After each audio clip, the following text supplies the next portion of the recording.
Wow, they are calling it a migrant invasion. A Colombian national was apprehended by Immigration and Customs Enforcement, aka ICE, in Massachusetts recently, and apparently the same man is wanted in his home country for aggravated homicide, but was released into the US last year. In fact, this was the same year Massachusetts officials asked residents to open their doors as migrant shelters were full at the time. As said by Lieutenant Governor Kim Driscoll at the time, most importantly, if you have an extra room or suite in your home, please consider hosting a family. An illegal immigrant wanted for aggravated homicide found in the same state where officials were asking their people to open their homes and host a migrant family. I mean, it's kind of scary if you put the two stories together, right? And it doesn't stop there. Massachusetts State Representative Marcus Vaughn raised the alarm as officials tried to quietly turn Bay State Correctional Facility in Norfolk into an overflow shelter for undocumented immigrants. This kind of thing is happening in Michigan too. State officials are asking residents to help house migrants in their homes and help resettle them into society as the crisis at the southern border continues. While in New York, there's outrage among the people as they've just found out that a family of 4 migrants in New York City receives more monthly funding than a family of 4 that includes a military veteran who receives disability compensation. Now I'm telling you guys, this is happening all over. And don't think it's a coincidence that news like this are popping up as border crossings are up under Biden. We saw in December how immigration authorities recorded a record number of more than 300,000 migrant encounters. The number of encounters has been so high that it's clear more people have been coming under the Biden administration than during the Trump years, even accounting for seasonal fluctuations in migration. And get this, guys, according to House Representative Chip Roy, they've just uncovered shocking documents about a Washington, D.C. training program for illegal immigrants to vote in local elections. This is why Roy is leading new legislation called the SAVE Act that will soon hit the House floor to prevent illegal immigrants from voting in federal elections. House Speaker Mike Johnson is fully behind him as he pointed out that we all know intuitively that a lot of illegals are voting in federal elections, but it's not been something that is easily provable. We don't have that number. This legislation will allow us to do exactly that. It's just scary to think about. According to Mike Johnson, if a nefarious actor wants to intervene in our elections, all they have to do is check a box on a form and sign their name. That's it. That's all that's required. Mike Johnson appeared in a press conference recently about immigration alongside with Stephen Miller, the architect of Donald Trump's immigration policy. So Miller said that if the SAVE Act does not become law, then Joe Biden and Democrats will have engineered one of the greatest interferences in any democratic nation in the history of the world. And that's why we're here. We're making sure that we stay on top of what's happening. All the latest updates and details right here in today's video, guys, so don't miss it. All right, so we're going to go ahead and start right now. I mentioned the migrant problem in Massachusetts, Michigan, and New York. Now, here's news about Denver, where a group of migrants issued a list of demands to local officials, including things like free lawyers, no pre-made meals, and shower access without time limits. Check it out. So you've got about 100 of these migrants, the newcomers.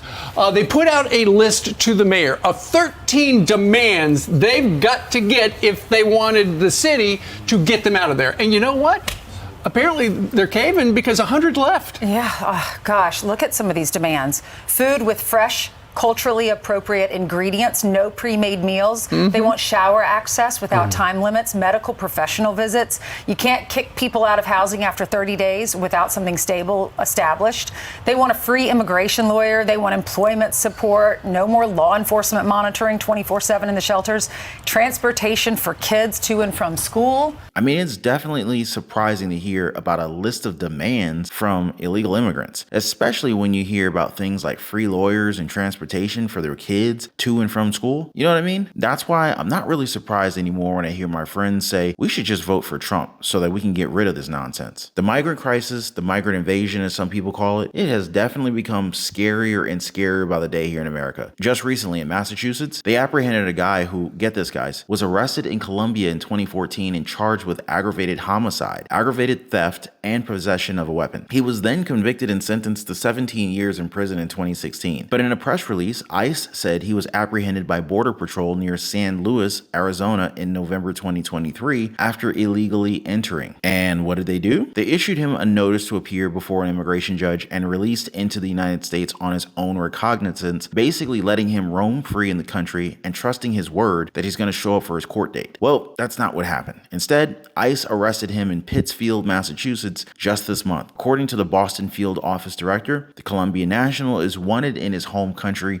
for several very serious crimes. He attempted to hide out in Massachusetts, and now he will have to answer for his actions. But what really shakes me up here is the fact that just last year, Massachusetts officials were asking residents to open up their doors as migrant shelters were full at the time. Lieutenant Governor Kim Driscoll called out to residents saying, if you have an extra room or suite in your home, please consider hosting a family. Now I'm wondering, did Driscoll and all these other state officials open their homes to immigrants? And for all the people that did, were they safe with basically strangers from another country living in their houses? Now remember guys, if you're finding this discussion on the migrant crisis helpful in any way, please consider hitting the like button for the video. It really helps more people find our content and join the conversation. And if you haven't already, I highly recommend subscribing to the channel to stay up to date with all of our latest videos. Now as you guys can see, we dive deep into these issues, bringing you all the angles and the latest updates. So make sure you're subscribed and have notifications turned on so that you don't miss a thing. All right, so let's get back to the discussion on how various states are handling or even struggling to handle this migrant situation. So in Michigan, we're seeing the same thing. In fact, Michigan just asked residents to help house migrants in their home and help resettle them into society as the crisis at the southern border continues. So the State Department of Labor and Economic Development said that volunteers who wish to participate must commit to at least 90 days as a part of the refugee support program. Sponsors would be expected to support newly arrived refugees by greeting them at the airport, securing and preparing initial housing, enrolling children in school, and helping adults find employment. But what really doesn't get talked about very much by officials is how this is happening at a time when multiple cities are also grappling with issues of their own when it comes to migrants. Cities like New York and Chicago, they have also dealt with issues related to migrants committing crimes, as well as pushback from residents who have voiced anger and concern over the influx. I mean, the way that they want Americans to